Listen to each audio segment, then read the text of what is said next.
Amén. Que el Señor les bendiga, mis queridos hermanos. Qué hermoso momento nos ha regalado el Señor en este instante. Mientras mis hermanos, ¿cierto?, pueden tomar su lugar. Agradezco a Dios porque así como lo escuchaba, ¿cierto?, nuestro hermano Ricardo, Dios nos da oportunidades, y cuando uno empieza a reflexionar dónde estaba y dónde está ahora, nos damos cuenta cuán grande es el poder del Señor, que su poder realmente es transformador y su misericordia es grande. Estaba haciendo memoria incluso antes de llegar acá, y creo que esta es la primera vez que trabajo junto a mi papá en un culto. Así que Dios me ha regalado esos bellos momentos. El otro día pude trabajar junto a mi esposa, y ese es Dios. Así que toda la honra y la gloria es para Él. Como lo decía la alabanza, mis queridos hermanos, ¿saben que en la mañana, bueno, no lo iba a decir, pero me tomo un minuto nomás? En la mañana iba manejando y me llamó la atención, me acordé mucho porque cantamos ahora sobre que el Señor mandara lluvia. Iba escuchando otra canción que decía lluvia, que era Haz llover, una alabanza que me toca el corazón lo más profundo. Iba ahí en Gaete más o menos, cuando miraba al cielo, entre que había nubosidad parcial. Miraba al cielo, y cuando escuchaba esa alabanza, mis queridos hermanos, justo había taco además. Iba manejando y miraba al cielo y decía: Señor, cuán grande eres tú. Jamás voy a poder dimensionar tu amor, tu esencia, cómo tú eres. ¿Por qué nos amas? ¿Por qué nos perdonas?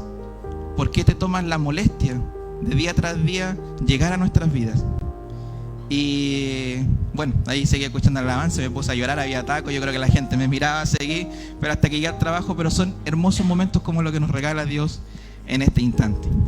Bien, mis queridos hermanos, sin alargarlo mucho, porque esta predicación dura 3 horas y media. Les invito a que puedan buscar 1 Timoteo capítulo 3. Ya, continuamos con la serie de Timoteo. Vamos a leer en la versión NBI. Ya, así que mientras lo pueden buscar, 1 Timoteo capítulo 3. Dios obra, mis queridos hermanos. Ha estado actuando en este tiempo, ha estado haciendo cosas sobrenaturales. Dios sigue en todo momento actuando conforme a su voluntad. ¿Lo encontraron, mis queridos hermanos? Amén. Bien, vamos a darle lectura solo al versículo 1, y de ahí vamos a ir desglosando hacia adelante. Esta predicación tiene por título Un noble deseo, se llama. Dice así: se dice, y es verdad, que si alguno desea ser obispo, a noble función aspira. Vamos a orar al Señor. Padre nuestro que estás en los cielos, Dios amado, vamos delante de tu presencia, Dios. Padre amado, hemos entonado alabanza, Señor, nos hemos dirigido a ti. Tu presencia está en este lugar, Señor. Tu Espíritu Santo, Señor, nos ha deleitado en este instante, Señor. Amado Dios, pero te pedimos que tú tomes el control de todo, de mi vida, Señor. De las palabras que puedan salir sean dirigidas por ti, Señor. Que mi humanidad, Señor, no hable y seas tú simplemente, para que podamos escuchar el mensaje que tú tienes para nosotros en este momento. Dejamos todo en tus manos en el nombre de Jesús. Amén. Bien, fíjense, mis queridos hermanos, que cuando nos presentamos un trabajo, muchas veces nos parece atractivo, ¿cierto? Nos dicen: oye, por ahí hay un trabajo, acá hay otro. Pero resulta que cuando vemos los requisitos, ahí es cuando evaluamos si alcanzamos o no. Me encantaría ser médico, pero no cumplo los requisitos para ser médico, claramente. Entonces, eso sucede, ¿ya? Lo mismo estaba pasando en Éfeso. Recuerden que ya hemos escuchado palabras sueltas por ahí, hemos escuchado Éfeso, hemos escuchado Timoteo, y ahí estamos, en ese mundo dando vuelta. Y ahí estaba pasando lo mismo. Cuando vemos las predicaciones anteriores, ¿cierto?, ya nos hemos dado cuenta que Éfeso, ¿cierto?, era una iglesia, y resulta que estaba sucediendo que aquellos inconversos que se estaban convirtiendo, algunos querían presentar ciertas prácticas o cosas que se hacían dentro de la iglesia. Entonces, cuando Pablo comisiona a Timoteo a ir a Éfeso, ¿cierto?, a poner de cierta manera un poquito de orden, por decirlo de una forma, le da este listado. Le dice: Timoteo, fíjate que para aquellos que quieren ser y anhelan ser obispo, que en obispo, ¿cierto?, según la traducción significa supervisor, el sinónimo hoy día es anciano, pastor, ¿ya? Para aquellos que quieran ser pastores, esto debe cumplir. Y eso es lo que vamos a desglosar en este momento. Deseando ministerio. Leímos el versículo. Como le decía, los líderes espirituales de aquel entonces, ¿cierto?, los obispos eran responsables de la enseñanza, la dirección y el cuidado del rebaño de Dios. Los obispos también tenían la responsabilidad de pastorear y guiar a la iglesia local. Esa era la función del obispo en aquel entonces. Recordemos, mis queridos hermanos, que la posición eclesiástica, ser un maestro de la ley, ser justamente un pastor, en aquel entonces también era un sinónimo de estatus, ¿ya? Entonces era evidente que algunos, como estaban actuando bajo la sana doctrina y buscando al Señor, habían algunos que, como ya lo hemos estudiado, incluso no solo en esta iglesia, que es el objeto, ¿cierto?, de este estudio, sino que también en otras, buscaban, ¿cierto?, ser falsos maestros. Una falsa posición para ganancias propias. Entonces, pero esta era la función del obispo, ¿ya? El cuidado de las almas, la edificación del creyente. Fíjense que en esta simple oración, primero Pablo le dice a Timoteo que el desear este liderazgo es una noble tarea. Una noble tarea. Pablo está destacando la importancia, está destacando también la nobleza de aspirar a servir en un liderazgo dentro de la iglesia.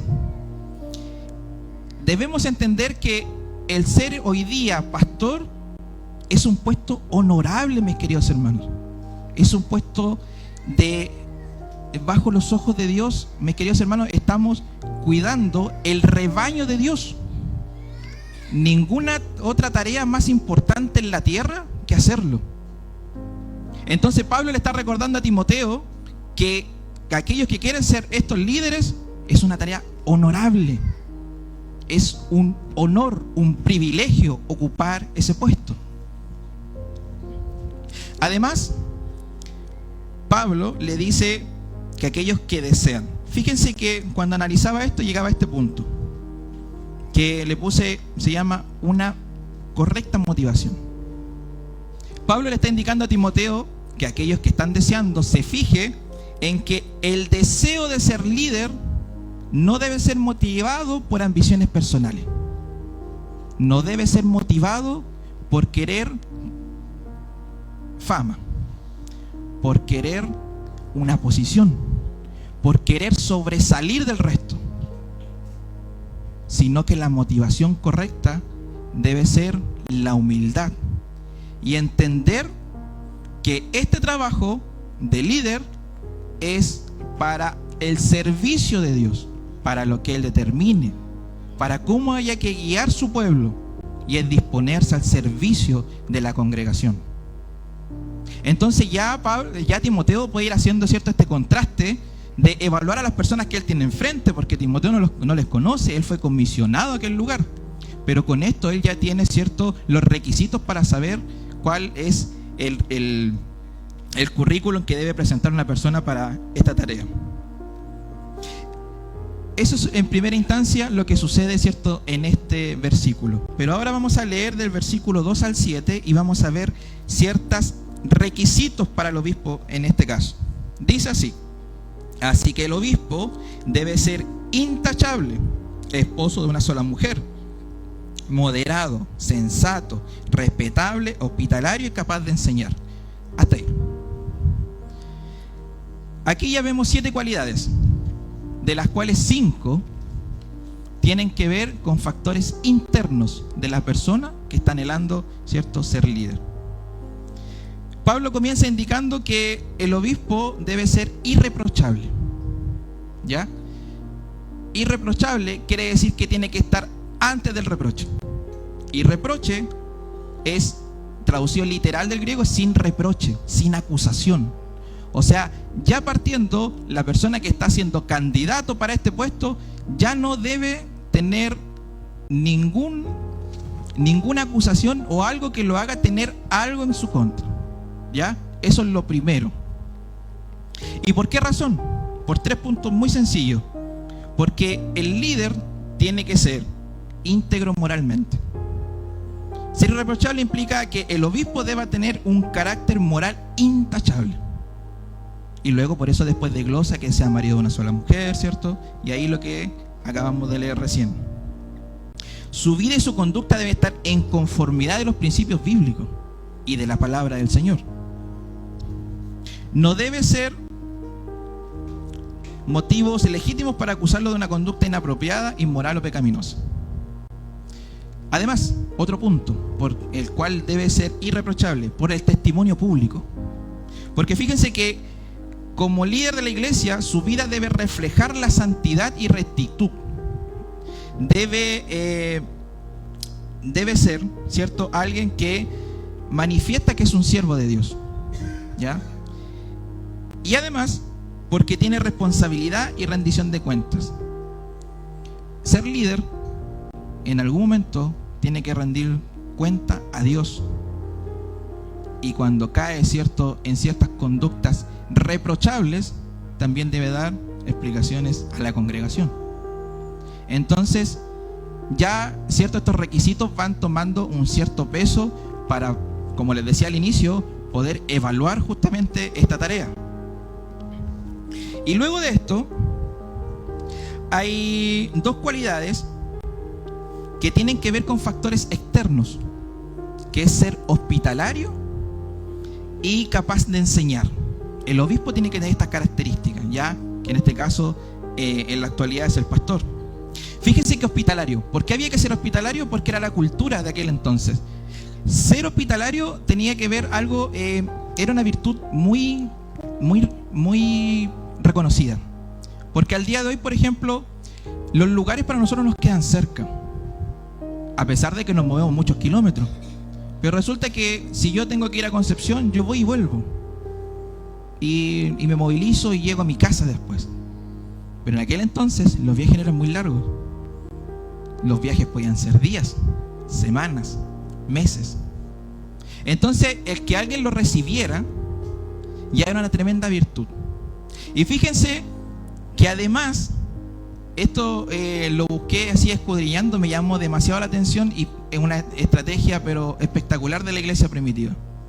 El ser hospitalario no solamente tenía la función de, ¿cierto?, suplir las necesidades materiales que podía tener la persona, alojamiento, comida, agua, sino que también era una instancia para evangelizar, para compartir la palabra del Señor. No solamente preocuparse de la persona, de su condición física, sino que también restaurarle de manera espiritual, presentarle el mensaje, el boca a boca. Porque al inicio, mis queridos hermanos, no tenemos lo que tenemos acá.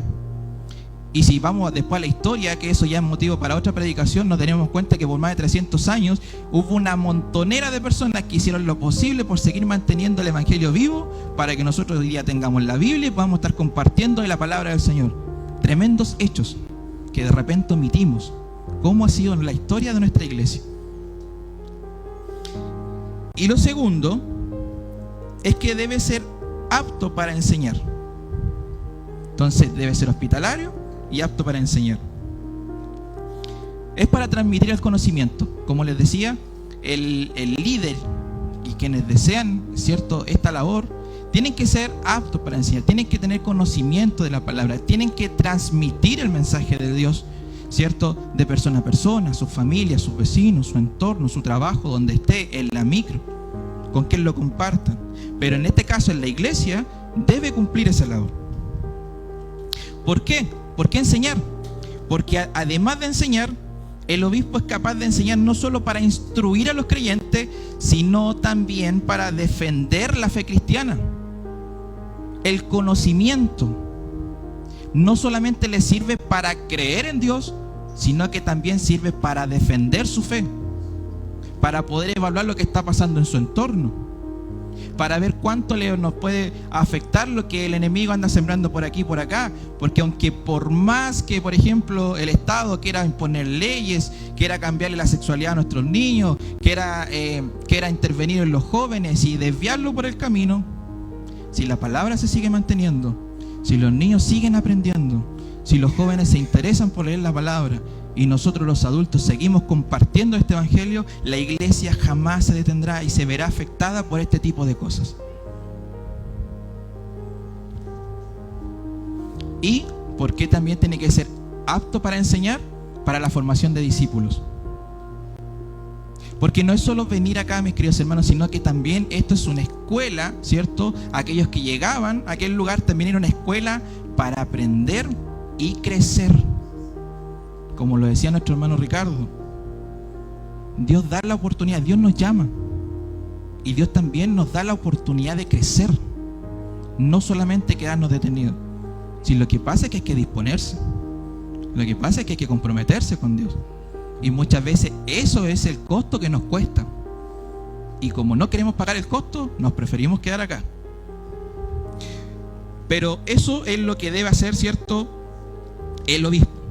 También hay cualidades negativas, que lo dice en el siguiente versículo. En el versículo 3. No debe ser borracho ni violento, sino respetuoso, apacible y no amante del dinero. El obispo debe ser una persona sobria. Habla del vino, ¿cierto? El vino en la época, mis queridos hermanos, era una bebida bien recurrente. Si el tema está en que el embriagarse con vino hace que pueda perder, ¿cierto?, mi razón de ser. No se acuerda lo que sucede. Pierde el testimonio. Imagínese un líder en esa condición. Imagínese fuera el caso de que tuviéramos un líder que pasara eso, que lo viéramos un día en aquellas condiciones. Y eso es lo que Pablo le está diciendo a Timoteo, guiado por el Espíritu Santo, para que las personas se cuiden de esto, de no caer en esos errores. No amante del dinero. Fíjate que la advertencia de que el obispo no debe ser amante del dinero es simplemente por 3 propósitos: para cuidar la integridad, ¿cierto?, y por la prosperidad del reino. Un obispo, como líder de la iglesia, debe tener sus prioridades en orden, su corazón centrado en el reino de Dios. Ser amante del dinero puede desviar su norte, su trabajo, lo que debe hacer. No hay preocupación en eso. Además, la palabra dice que uno no puede servir a Dios, ¿cierto?, y servir al dinero. Mateo 6:24. Por integridad del testimonio, mis queridos hermanos, la avaricia y como les decía, y el amor al dinero son considerados pecados en la Biblia, ya que conducen a la injusticia, explotación y corrupción. Y por último, por el cuidado pastoral. Fíjense que el obispo no puede ser amante del dinero porque lo puede llevar a descuidar, como decía, su responsabilidad pastoral. Puede preocuparse más de los negocios, puede preocuparse más de la ganancia que del cuidado de cada uno de los miembros de la congregación. Otro punto. Después dices en el versículo 4: debe gobernar bien su casa y hacer que sus hijos le obedezcan con el debido respeto.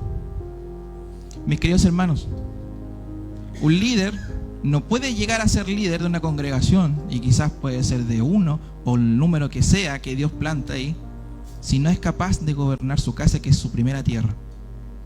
Pero también el principio bíblico nos habla de hogares fortalecidos. Fíjense que nuestra primera tierra, como le decía, es nuestra familia, de la cual también es responsabilidad nuestra administrar, gobernar desde los distintos puntos de vista. Pablo está llevando que la fortaleza de una iglesia se encuentra en hogares fortalecidos. Por lo tanto, mis queridos hermanos, es en nuestros hogares donde comienza este trabajo. Es en los hogares. Si alguien anhela un liderazgo, si alguien anhela un obispado, que es ser pastor, debe comenzar en su hogar. Debe comenzar con su familia. Debe reunirlos a orar. deben abrir la palabra, deben compartir la palabra, exhortar la palabra y dejar que el Señor haga, que el Señor obre. Enseñarle a sus hijos a orar. ¿Y por qué orar? Ese es un punto importante. Además, un obispo, en el versículo 6 dice: no debe ser un recién convertido, no sea que se vuelva presuntuoso y caiga en la misma condenación que cayó el diablo. Esto, mis queridos hermanos, habla de madurez. Porque fíjese que un miembro de la congregación podría poseer todas las características anteriores. Usted me podría decir: hermano, yo soy el candidato, cumplo de pies a cabeza ese currículum. Pero si es un recién convertido, puede ser un fracaso tremendo para su persona y para el ministerio de aquella iglesia. Fíjense que Pablo no comenzó a hacer su tarea hasta después de 3 años de convertido. Anduvo por ahí, por Arabia, dando vueltas. Y no fue hasta después de 10 años que fue comisionado en su primer viaje misionero. Timoteo, que lo mandaron a Éfeso, fue después también de un primer viaje misionero. No fue de inmediato. Madurez, experiencia, orar al Señor, vivir al Señor, conocer a su Señor. No es simplemente pararse en este lugar y simplemente predicar de alguien que no conocemos. Otro punto, y este es el que más me gusta. 7. Se requiere además que hablen bien de él los que no pertenecen a la iglesia, para que no caigan en descrédito y en la trampa del diablo. Ay, cuando lo leí, ay. Porque analizando, mis queridos hermanos, fíjense que nos parece poco importante lo que afuera opinen de nosotros. Acá podremos tener apariencia de cristianos, pero afuera podemos ser otras personas. Y resulta que esto que estamos hablando es malísimo para la obra del Señor, porque la iglesia trabaja constantemente en impactar a la sociedad, llevando las buenas nuevas para traer pecadores, ¿cierto?, hacia la iglesia y de esa manera otorgarles salvación. Pero resulta que en algunos casos, mis queridos hermanos, sus vecinos los pueden conocer más que yo. Las personas que trabajan con usted a lo mejor lo conocen más que yo, o más que a lo mejor que el propio pastor. Aquí posiblemente nos podemos ver 2 veces a la semana, y hay personas con las que usted convive 8 horas, 9 horas, 44 horas semanales en una jornada laboral, años para los vecinos. ¿Y qué es lo que opinan los vecinos? ¿Qué es lo que dice la gente en su trabajo? Así que un obispo también tiene que tener eso en consideración para poder ser un candidato. Ahora fíjense que la palabra continúa y vamos a hablar de los diáconos. ¿Quién eran los diáconos? Que en este caso hoy día son líderes. Hay líderes. Fíjense que eran servidores designados en la iglesia primitiva para ayudar en las necesidades prácticas y administrativas. El obispo era encargado de enseñar, de prepararse, de estar en oración para compartir la palabra. Y sin embargo, los diáconos eran los que estaban a cargo del servicio, de llegar a los necesitados, de repartir, ¿cierto?, los ingresos para preocuparse de las viudas, de los huérfanos. Esa era la tarea.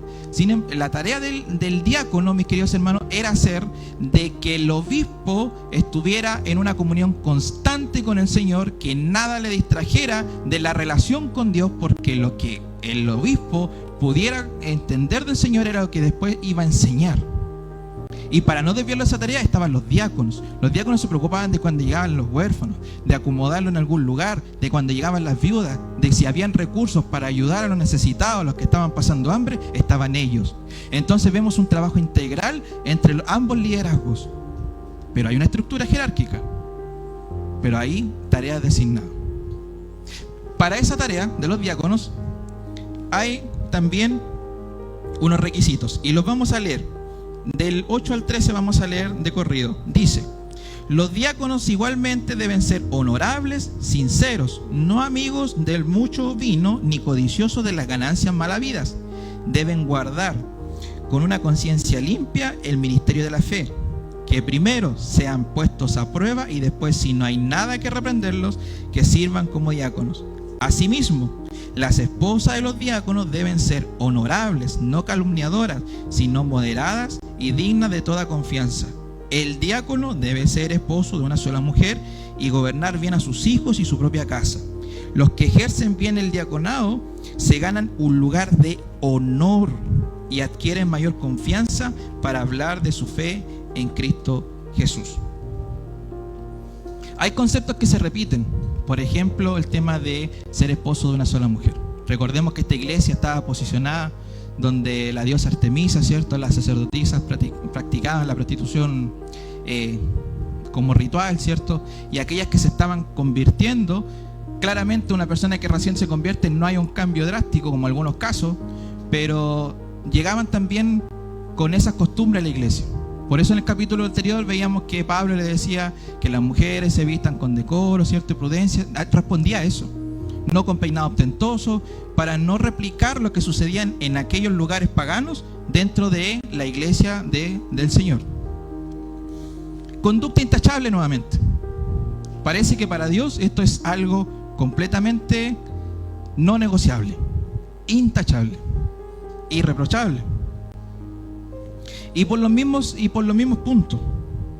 Fíjense que los líderes en este caso también deben tener integridad y carácter moral. Es por eso que Pablo le dice esto a Timoteo. Y es por eso que dice que se pongan a prueba, porque la prueba demostraría la fidelidad, la honestidad, la humildad y el compromiso con los principios bíblicos del Evangelio. Carácter y habilidades en medio de las pruebas, mis queridos hermanos. Las pruebas nosotros muchas veces las miramos como algo malo, pero sin embargo son procesos de educación, son procesos de fortalecimiento, son procesos que nos cuestan, nos cansan, nos agotan, mis queridos hermanos. Realmente es así. El que podamos decir que no, tendría que ser una prueba muy sencilla, que estemos completamente bendecidos para poder administrar recursos, cosa que de repente no pasa, que Dios ocupa otras estrategias. Pero las pruebas tienen ese carácter.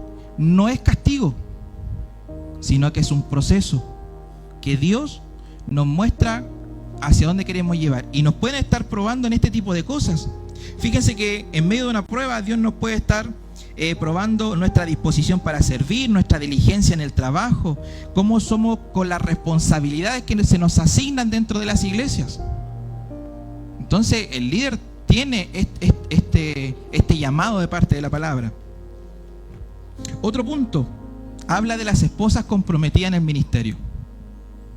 Aquí ya vemos que la teoría de que la Biblia es machista se cae. Porque Pablo le está hablando a Timoteo de las esposas, ¿cierto? Que son esposas de los diáconos y van a cumplir una labor. Muchas veces son ellas las que estaban insertas también en tareas de ayuda, en tareas de justamente tratar de suplir una necesidad, ¿cierto? De recibir a estas personas. Entonces, por lo tanto, como también tienen participación en el trabajo dentro de la iglesia y son las compañeras de los diáconos en este entonces, deben también ser honorables. El llamado, mis queridos hermanos, que hace Dios a través de su palabra tiene que ver con entender que los puestos dentro de la iglesia, mis queridos hermanos, son puestos de privilegios. Son puestos que afuera no están. Son puestos que el resto no encuentra. Y cuando Dios está llamando a ser honorable, está llamando entendiendo de que un error de las personas que administran y enseñan, como lo dijo un profesor en el seminario, el error del médico termina en un ataúd. Pero el error de un ministro, de un pastor, de un líder, de un predicador, puede terminar con su vida en el infierno. Por lo tanto, eso le da mayor peso al trabajo, mis queridos hermanos.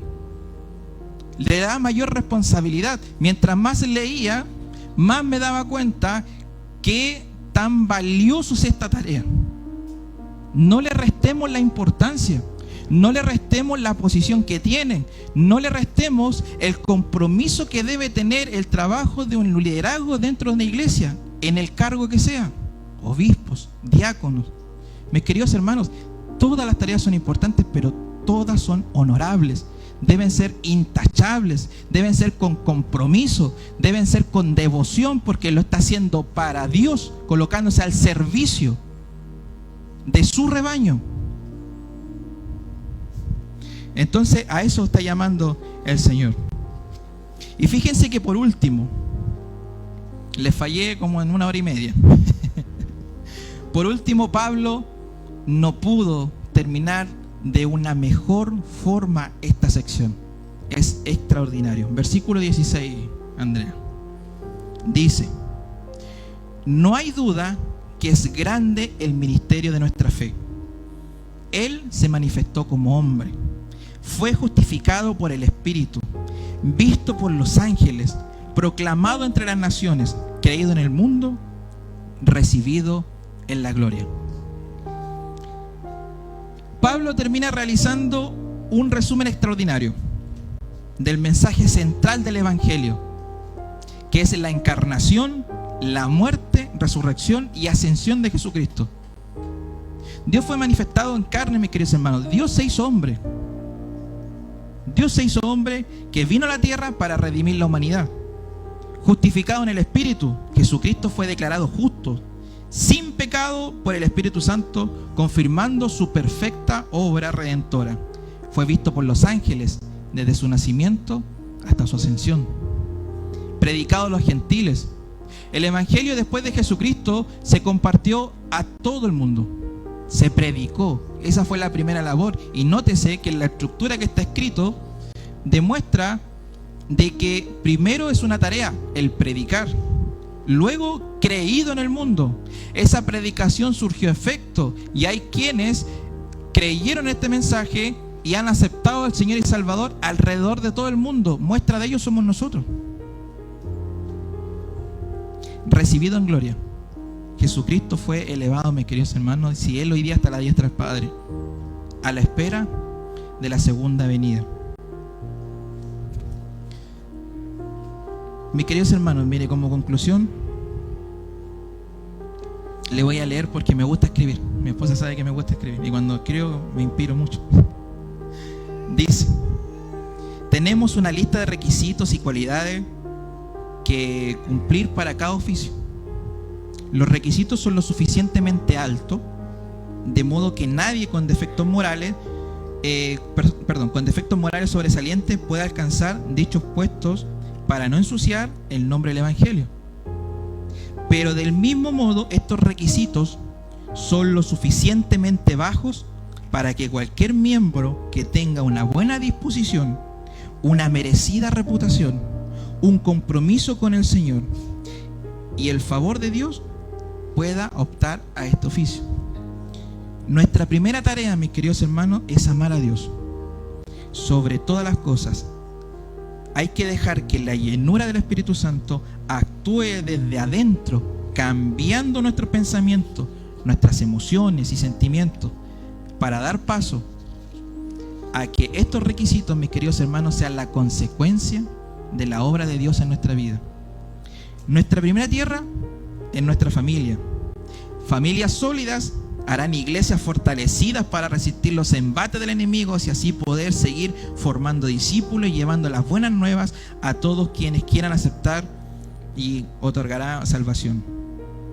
Aquellos que anhelan obispado, no olviden que es un puesto de honor, privilegio y de entrega absoluta para el servicio de Dios y su pueblo. Tremenda palabra, mis queridos hermanos. Tremenda palabra. Y créanme que me llega más de lo que ustedes piensan. Yo quiero resaltar las mismas palabras de Pablo. Resaltar que, mis queridos hermanos, ya el hecho de ser hijo de Dios es un puesto que el mundo no tiene y es superior al mundo. Eso nos da entrada a una eternidad. Eso nos hace de que el Espíritu Santo venga y el reino de los cielos ya viva en nosotros. Porque el Hijo de Dios ya no vive pensando, ¿cierto?, en las ambiciones terrenales. Ya no vive pensando, ¿cierto?, en qué sucederá mañana. Ya no vive pensando en que está en nosotros saber cómo podemos ir avanzando, sino que entendemos que simplemente debemos día tras día levantar nuestras manos, darle la gloria a Dios y a esperar a su venida. Ser un líder dentro de la iglesia ya es un puesto privilegiado. Es un puesto que en el mundo no existe. Vaya a postular a cualquier trabajo y no lo va a encontrar. Puede ser jefe, puede ser supervisor, jefe, un cargo, gerente dentro de una empresa, pero va a quedar dentro de la empresa. Sin embargo, este trabajo, que el tiempo le ha ido quitando su posición, que los comentarios han ido haciendo que se desacredite, por ejemplo, a los pastores, que la visión de un trabajo pastoral ya está mal mirada, hacen que muchas veces dentro de la misma iglesia no exista el anhelo de este trabajo tan honorable y privilegiado como ser líder de una iglesia.